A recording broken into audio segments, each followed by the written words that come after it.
So we're playing Ryusei Route, and we don't have access to Ryusei? Blasphemy. Hello everybody, welcome back to more Super Robot Wars Original Generations. We are here for Scenario 8. But before we get into this scenario, we got a new character and a new unit, so we're going to go over that right now. よく訓練されているな。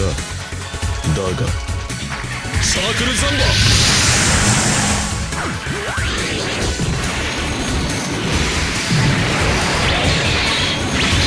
砕け散れ。It's now time to go over the mysterious Ingram Plissken. Ingram is a very solid real robot pilot in this game who comes with great skills, great stats, and okay spirits. We'll get into each of those particulars, but overall, Ingram certainly on Ryusei Route to start is going to be, and throughout the whole game, is going to be a consistent and useful part of your team. Beginning with his stats, that 147 range stat is the thing you're going to be wanting to use most. He does have a solid melee stat, and in the mech that he's currently in, he is going to be using his melee stat a little bit more than the range stat, but overall both are useful, and so putting him into a mixed mech or having a mech that has a strong melee attack as well as good range attacks like the Wildschwein that Ingram is currently in certainly can work for him. He's got a really high skill stat, that's good with some of the skills that he has at base. His evasion stat, super solid as well. Accuracy stat is good. His defense stat is a bit on the lower side, and that's not going to be a huge deal. I'll talk about that a little bit more in the total overview, as Ingram isn't always the best at dodging, and because his defense stat isn't great, he can't tank as well as some other characters, but overall Ingram is pretty good, especially when it comes to his stats. Looking now at his spirit commands, he starts out with the awesome skill Sense. At 20 cost, what it does is it simulcasts both Bullseye and Flash. Great for taking on hard to hit enemies as well as enemies you definitely don't want to get hit by, so a great skill to start out there. This is the first time we're going to be seeing Scan, or the second time. Latuni also has Scan. Scan allows you to scan an enemy that you haven't fought yet and see their stats. Mostly useless. It only is a 1 cost though, so it can be useful for if you really want to look at a boss's stats and do not have any access to that, whether it's through watching a great YouTube playthrough like this one or just in general or haven't played the game yet. Mercy is a very situational skill. What it does is as long as you have a higher skill stat than your enemy, you will guaranteed, if you were to kill that enemy, leave it with 10 HP. Why would that be useful, you may be asking? Well, maybe you are fighting an enemy that you don't want to kill. Maybe like a nuclear missile, for example.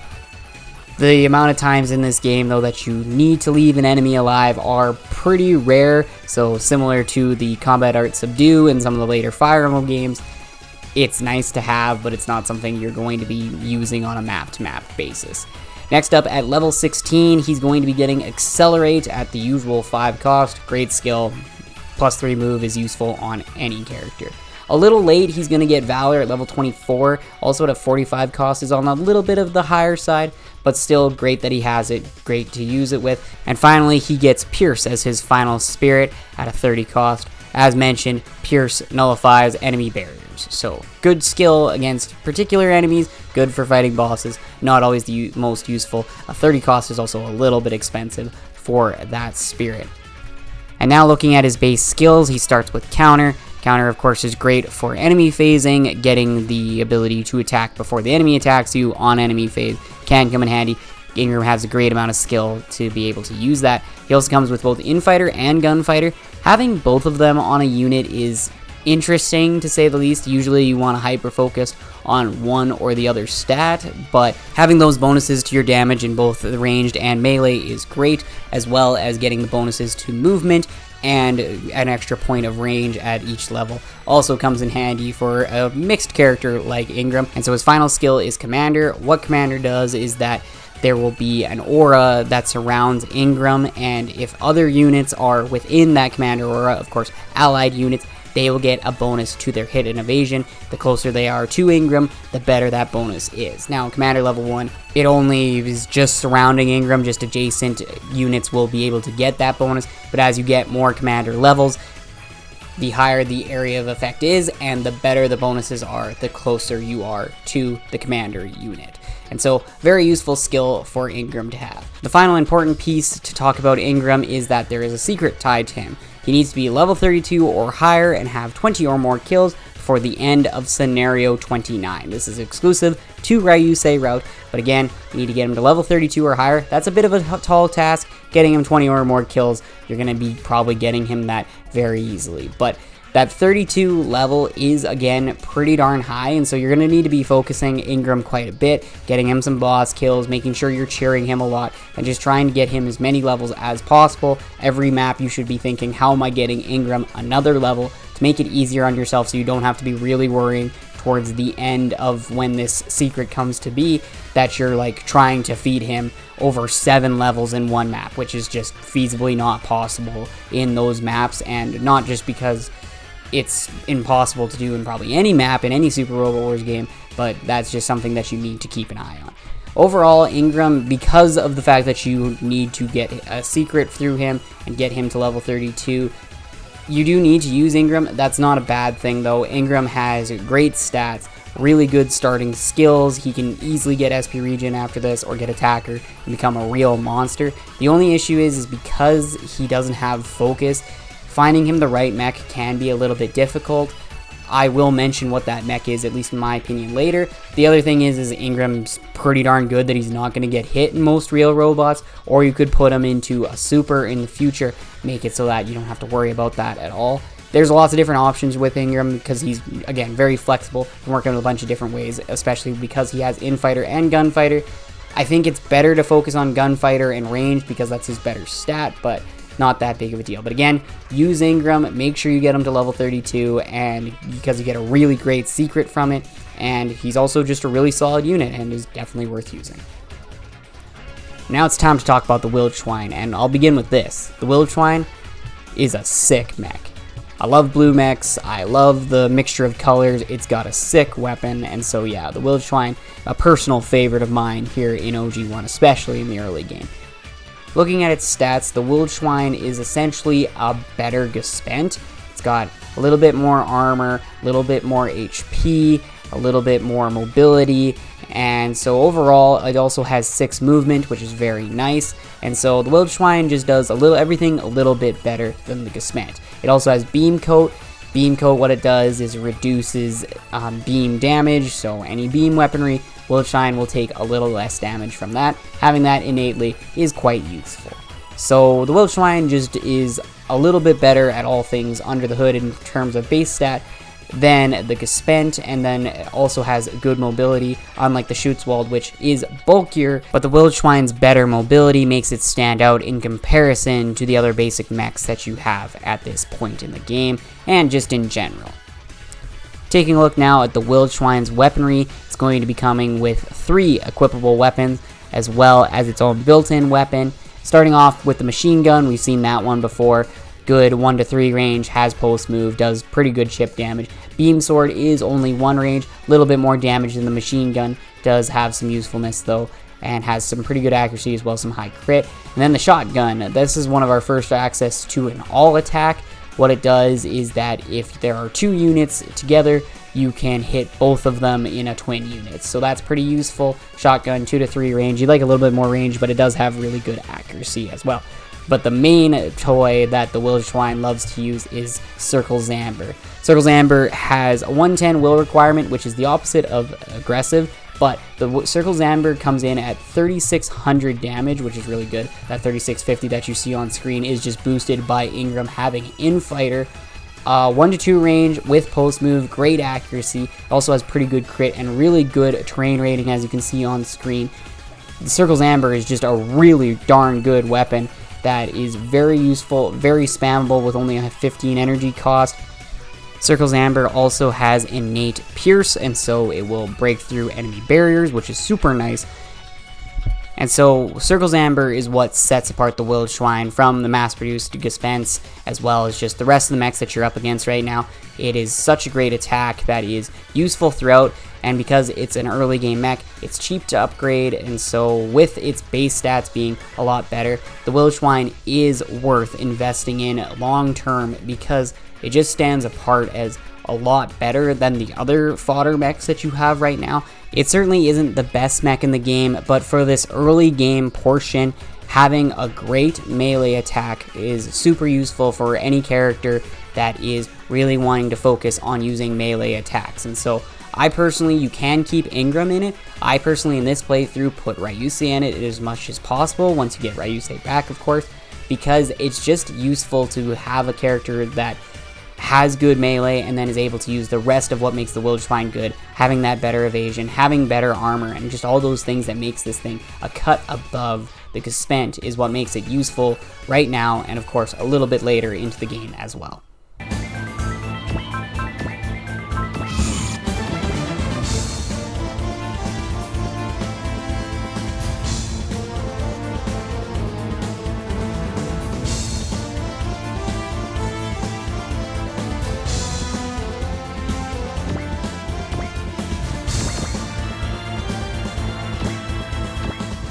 Tricky scenario this time. You're going to need to defend the point, that's your main goal and the mission critical, but as well you need to get the SR point, which it's not revealed to you yet but will eventually be revealed.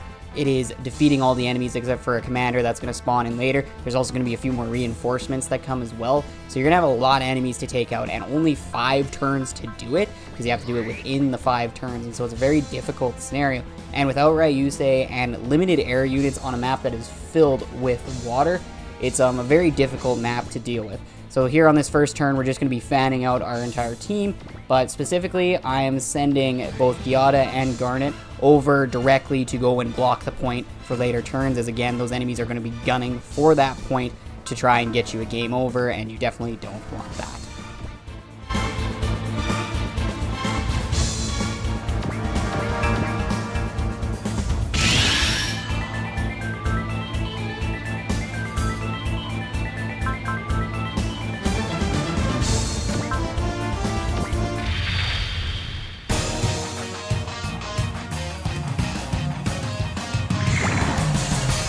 その名の通り幽霊にしてやる。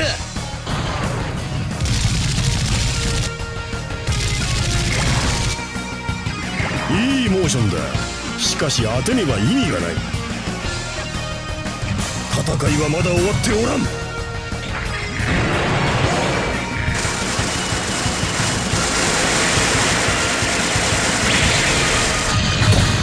れが共同体の実力か。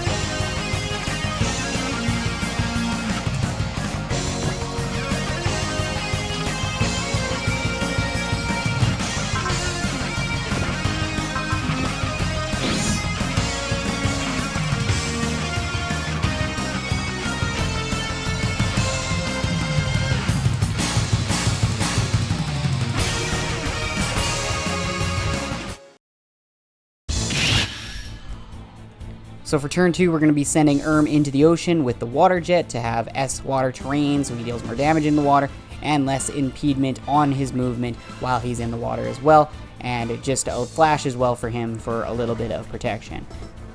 The rest of the team is going to work to take out these little planes so that we can raise will and be able to take out the lions on future turns with better, harder hitting attacks that require higher will, as well as just getting that will bonus for more damage and to take less damage in return as well. In general, though, the other thing we're going to be doing is I'm keeping Kai and Ingram together just so that they can support attack and support defend with each other, as well as give them the maximum benefit of both their commander auras, and as well as keeping Rai nearby to get the benefit from the commander aura as well. And so yeah, pretty simple in turn 2, just trying to get rid of as much as possible. As well, we're going to send Gyata and Garnet further closer to the point to make sure that we aren't going to get that game over again.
Start out this turn, a few things I probably should have done differently. Should have excelled with Rai to get him closer to the main group of enemies so that he could take out more on this turn as well. I most definitely should have used Bullseye to make sure that Kai hit the lion that was weaker there, but that does set up Ingram for an easy kill that we can give him a cheer for so that he can get as much experience as possible on that kill and help him get closer to that secret requirement, which you're going to be working towards for the next 20 plus scenarios.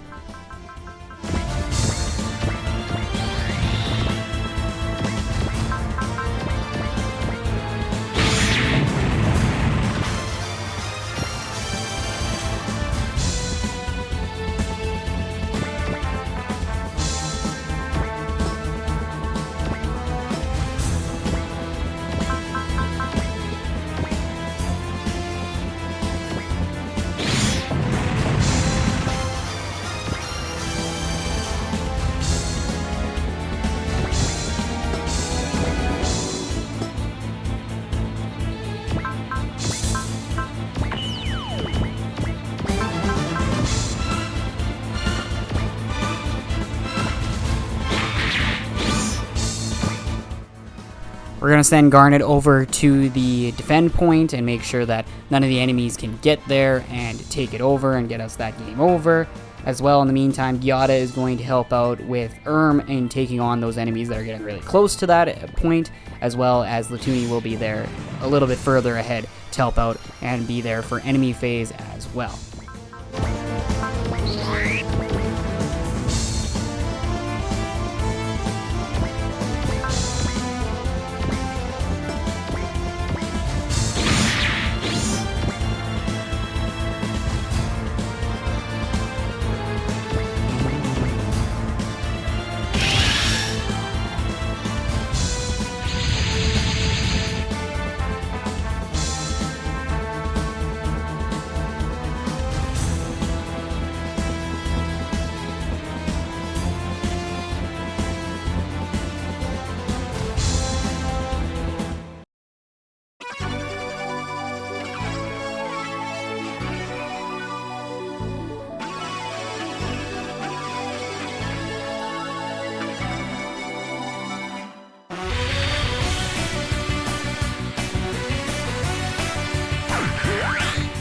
お前に我がトロンベの一撃をかわせるか。あ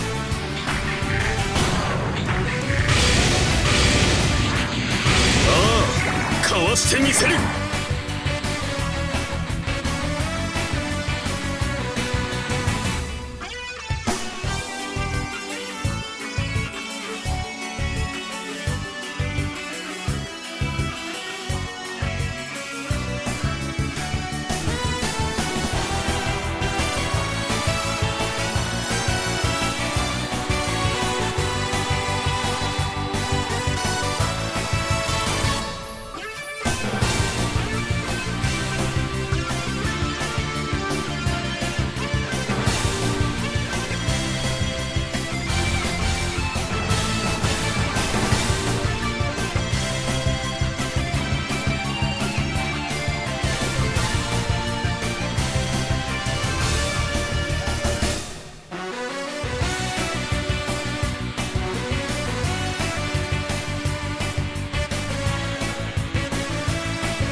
speaking of enemy phase, it goes pretty okay. We didn't get a lot of kills on this enemy phase, but we have been really conserving our SP points on all of our units, and so for the next 2 turns, we're going to be able to bullseye focus everybody.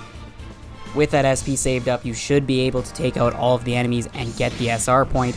It's a very tough SR point, again, especially for the early game and with how limited resources you have. It's just, at the end of the day, going to be a little bit up to luck, or depending on, you could maybe make a really specific system that could set you up in terms of like upgrades to make it incredibly easy, but I've not really found one that's super useful in that way, at least not on this playthrough.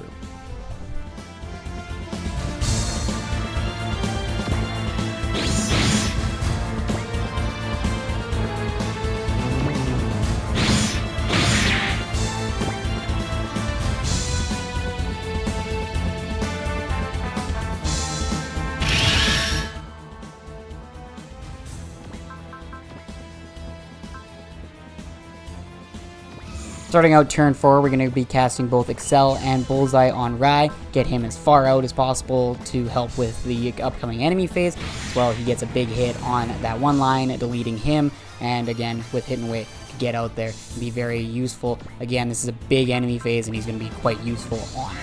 And for the future enemy phases as well, getting him as far out into that main force of enemies is big.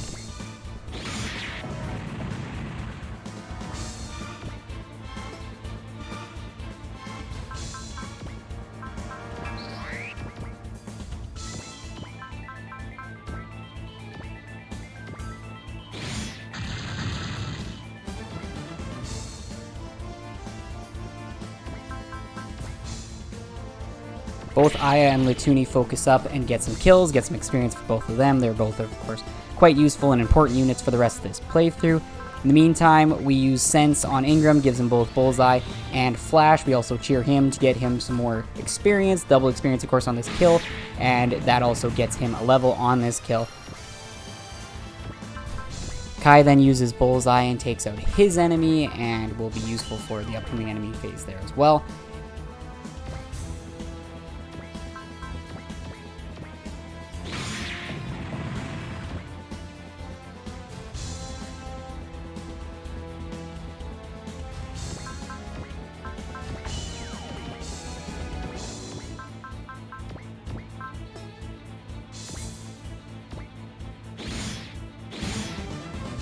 And then we get Gyata kill as he helps out Ingram here. We use Hidden Away with him as he had taken some damage in a previous enemy phase. Get him next to Garnet. 2 big reasons for this. Number 1, Garnet is able to use the heal module, which is an equipable weapon that pretty much any real mech can use, of course, even these little planes. So she uses that to heal a little bit of his damage. They're also next to each other, so they get to use support attack and support defend with each other, which is useful. Support defend for this upcoming enemy phase is very important for Garnet here as she's defending the point. And as well, they also get a love relationship bonus due to the fact that they love each other, and so that also gives them a bit of a damage boost as well. Again, important for this upcoming enemy phase.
So we will go over the Hagane in the next scenario. For now though, all you need to know about it is it can't move. However, it can attack 2 units using its impact cannons, so use that to take out 2 enemies that are nearby it. It also has great range as well, so should be able to get him some usefulness. Just make sure to use Bullseye on Daitetsu, as the Hagane does not have great accuracy, so making sure that you hit your attacks, as well as just in case you happen to leave an enemy back there, the Hagane can take it out if it's targeted, which I believe the enemies will more than likely do. Don't quote me on that, though.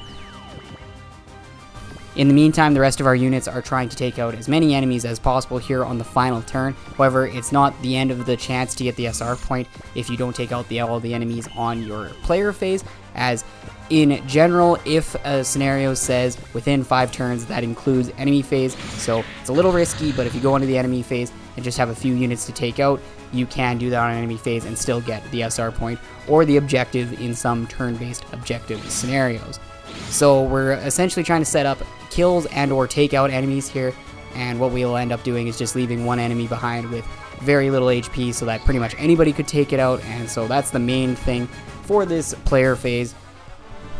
In terms of taking down Elzum, I reasonably don't think you can do it while getting the SR point, even on a New Game Plus playthrough, because he's so far away and doesn't move, and again, if you're pretty much sacrificing the SR point unless you have parts on like a New Game Plus playthrough that give you super movement and hit really hard, and then of course because he's a boss he's gonna have so much HP, so you're really not likely gonna take out Elzum, so don't even worry about him. Just focus on taking out these enemies. You'll have plenty of chances to take down Elzum and get his sweet loot in later scenarios.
But on enemy phase, we only have one enemy left to deal with. Thank goodness Gyata dodged, and thank goodness he hit. And so that is it for Scenario 8, complete with the SR point.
ずこの一撃で仕留めてやる。